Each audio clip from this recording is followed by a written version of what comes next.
I'm John Hanna for CDTV.net, and we have Greg Womack, President of Womack Investment Advisors, joining us from Edmond, Oklahoma. Hey, Greg.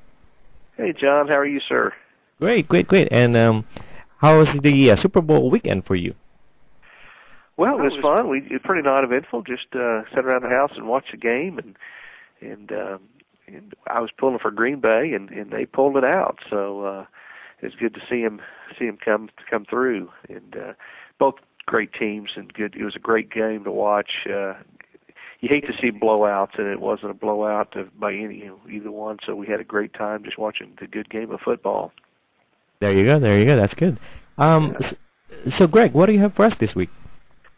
Well, the markets are moving up. The Dow last week finally closed above 12,000 for the first time since June of '08. And, the broader markets, the S&P at top 1,300 last week. The Russell Small Cap 2000 had its best week since the beginning of December, though its year-to-date gain is only about half that of the other three domestic indexes. So if you look at, year-to-date through Friday of last week, the Dow Jones is up about 4.5, S&P up about 4.25, and the NASDAQ up about 4.4. So they're all neck and neck. And the Russell 2000 is up only about 2.1%.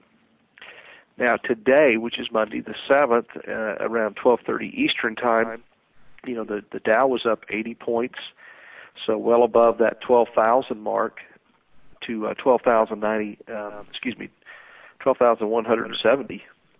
And then the S&P was up about 10 points. So a pretty good start to the week, and we've kind of gone through those key technical areas, and the market seems to have some momentum for now.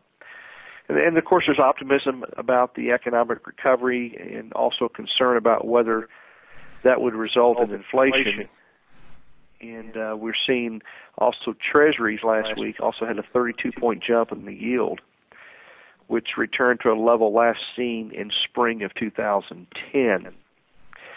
So we have some mixed blessings. If you're in bonds, you're seeing a little bit of pressure on bonds, but the yields are going up there. If you look at last week's headlines, John, the nation's unemployment rate was said to have fallen to 9% from the January of 9.4.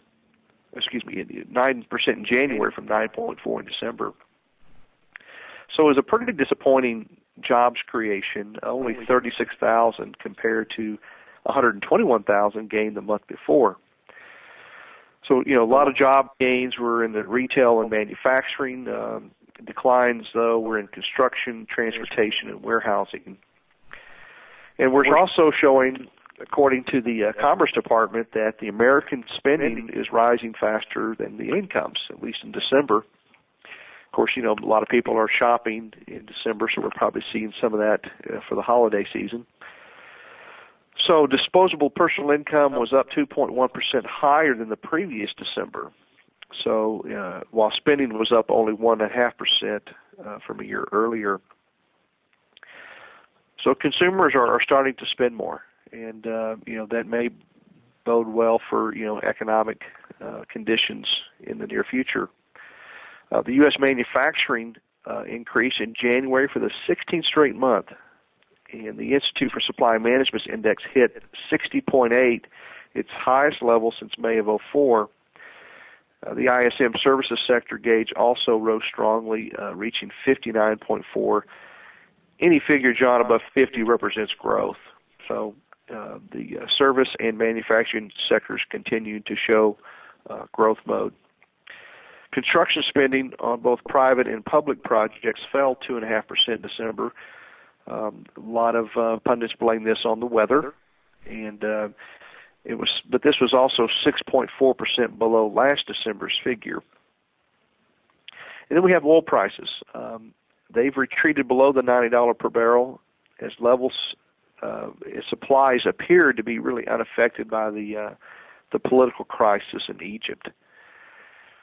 So if we take a look at this week, John, not a whole lot of news. We've got a basically international trade release on the 11th, and then pretty light on economic news. Other than that, we're just going to be dominated probably by ongoing earnings reports and then, of course, global events including Egypt. Greg Womack, President of Womack Investment Advisors, joining us from Edmond, Oklahoma. And I'm John Hanna for CDTV.net in New York.